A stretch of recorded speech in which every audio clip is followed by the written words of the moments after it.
We always say, and we have said all season long, we have no idea from one day to the next what team we're going to see. And in this game, we had no idea what team we were going to see from one inning to the next. Blue Jays lose 6-5 to the Chicago Cubs in 10 innings. Now put this into perspective before I break this darn game down. The Jays had a 5-3 lead in the top of the 10th. I'm just going to leave it there. Now, let's talk about this abysmal game. First off, Jays went down 3-0 early, and we're like, oh boy, here we go. Estrada's having a tough one. But the Jays crawl back. Bautista singles, Justin Smoke scores 3-1. Zico Carrera grounds into a double play, but it makes it a 3-2 game.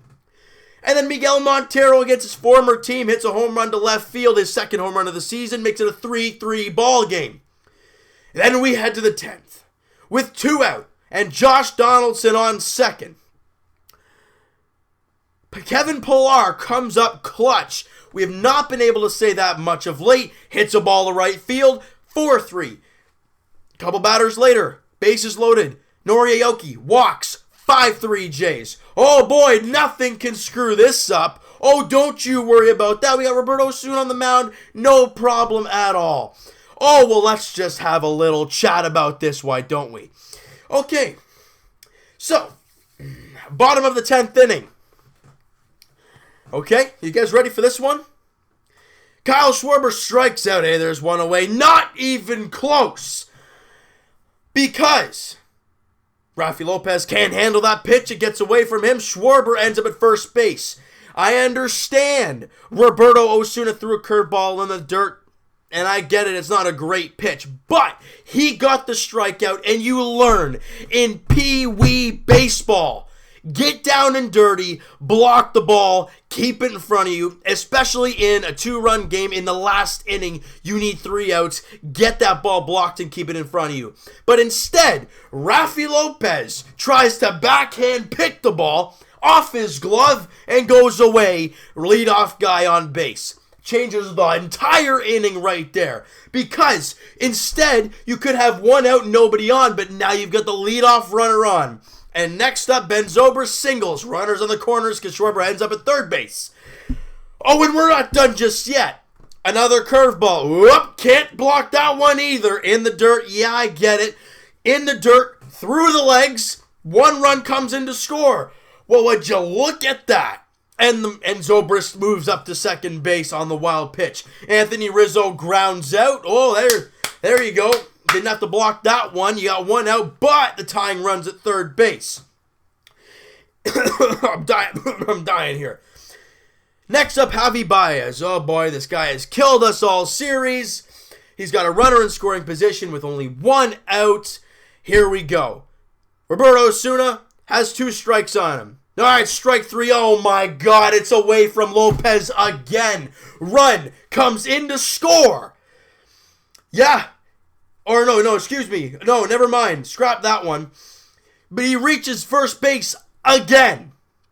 So that is 3 pass balls. Now they say wild pitches because they're curveballs in the dirt. But again, you learn to block the ball. Especially in the final inning, you got to block anything, keep that ball in front of you. But clearly he couldn't do that in this game. Ball gets away from him. And the guy gets, runners on the corners. Once again, still only 1 out. Roberto Osuna has a couple strikeouts already, but no outs to record. And then Javi Baez steals second. And then Hayward gets hit by Roberto Osuna. We're thinking, what the heck is happening? And then Alex Avila singles, 2-run score. They walk it off. You have got to be kidding me. Now, I'm not going to let Roberto Osuna off the hook 100%. A lot of curveballs were in the dirt. He was missing spots. He did hit a guy. But you got to look at it from Roberto Osuna's perspective. He had 2 strikeouts in this game. Could it be the end of the inning? You look at this game. You look at how this happened. Let's say Schwarber gets out to lead off that inning. Then Zobrist singles. Tough one, whatever. Let's say that wild pitch to move Zobrist up does not happen. Then Anthony Rizzo grounds out. Well, think about it. A guy at first base, a first baseman running. Oh, that's a ground ball double play. ball game over. But instead, you have two guys on base, nobody out, and then you get the wild pitch to score a run, and it's a mess. But I understand Roberto Osuna, it was not throwing quality strikes. They were curveballs in the dirt, and he did hit a guy. But you got to have confidence in your catcher. As a pitcher, I've pitched a little bit. I haven't pitched a lot, but I get what probably was going through Roberto Osuna's mind. He's throwing pitches, getting strikeouts, and his catcher can't finish off the play for him. He was also throwing fastballs that you could clearly see Lopez was having trouble catching. And at that point, Roberto Osuna thinking, oh, okay, he can barely catch me. What am I supposed to do? You can't slow it down. You can't flatten out the baseball because they're just going to get crushed. You just got to keep throwing quality pitches and hoping he can, just get the ball. And he couldn't. I have never missed Russell Martin so much in my entire life than today's game. He is one of the I have never missed this guy so much in my entire life. Like, I miss you, man. I really do. But yes, Roberto Osuna, gotta throw better quality strikes. However, as a catcher, you've got to do anything and everything to get your body in front of the baseball, and don't try and give me the whole picking crap. This guy can do it. We have seen Russell Martin do so. We have seen him pick things and keep. He's fantastic at it. He's great at blocking balls, great at calling a ball. He's fantastic. Rafi Lopez is not Russell Martin. He's trying to be that fancy guy there, and it just did not work, and it cost the Blue Jays the ball game. It's just sad, man. It really is. Watching this inning progress and knowing where it's headed. It's really bad. I saw the first strikeout wild pitch, I'm thinking, oh boy. But it's okay.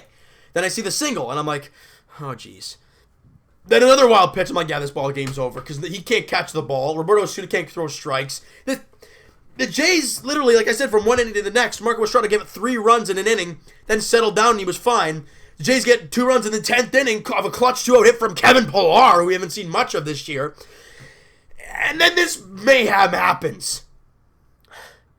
This is literally the story of the Blue Jays season. But as a pitcher, how many you want to get comfortable with the catcher. How did Marco Estrada get so good with Deoner Navarro? How did he get so good? Because he was with him the entire time. He knew how he was going to call games. He knew how Marco Estrada liked to pitch. And it was just kind of that nice flow. The Jays have had catchers. Russell Martin, Montero, Gerald Saltalamacchia, Luke Maile, Mike Olwin, this guy, Rafi Lopez. I don't know if there was any more. I don't think so. That's 7 different catchers. Last year we had, Navarro for a bit and Russell Martin and Josh Tolle. The year before was Russell Martin and Deoner Navarro. This year we've had 7 different catchers. It's so hard for a pitcher to get in a groove with a catcher when you have so many different ones. And that's all to the fact of older players going down hurt. You look at this team. Tulowitzki, probably gone for the season. Russell Martin, he's missed significant time, and we haven't really heard much about him. And you look at Josh Donaldson, who missed significant time. Bautista's been surprisingly healthy, but he's probably banged up a little bit. You look at all these veteran guys that are hurt a lot, and it's killing this team. That's why next year I think Danny Jansen should get a legit chance. Now, for anybody who does not know who Danny Jansen is, I know I've said this story in the videos before, but my God, I got to hammer it home after this game because this thing really frustrates me. Just thinking about it just gets me even more fired up because come on now. It's fundamental baseball. A curveball has a chance of being in the dirt. So what are you supposed to do? Get down and dirty and block that thing. Knock it down with your shoulders, chest high. Just get your head involved. Don't try and pick it. That's just what we saw today. And it was a mess. But anyways, Danny Jansen, I think, is going to get a legit look next year. Maybe even in September, we might see this guy get called up. I'm not sure. I think he deserves it.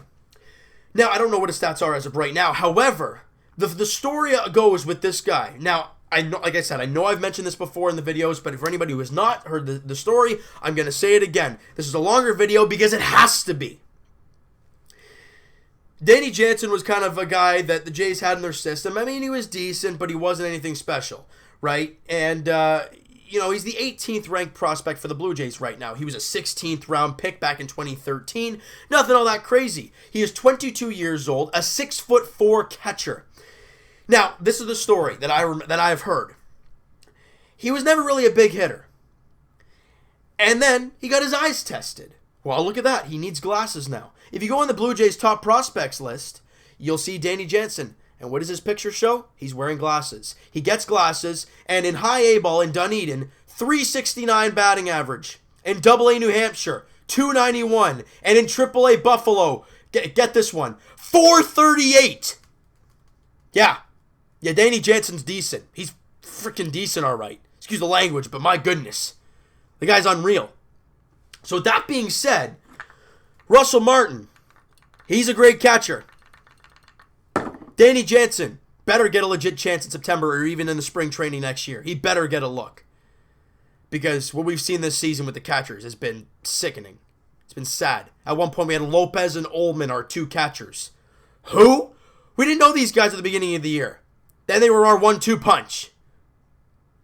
It's just brutal, man. It's just absolutely brutal to see this team play so well and then just absolutely fall apart. I'm done with this now. I'm done. I'm physically, emotionally drained. This team is giving me gray hairs. I am 20 years old and I'm probably having a full head of gray hairs in about a week with this darn Jays club. But anyways, if you guys enjoyed this, that's going to do it for this one, you guys. If you guys enjoyed this video, hit that like button. I do appreciate that. Hit the subscribe button if you guys have not already. Comment down below what you guys thought of this miserable affair today.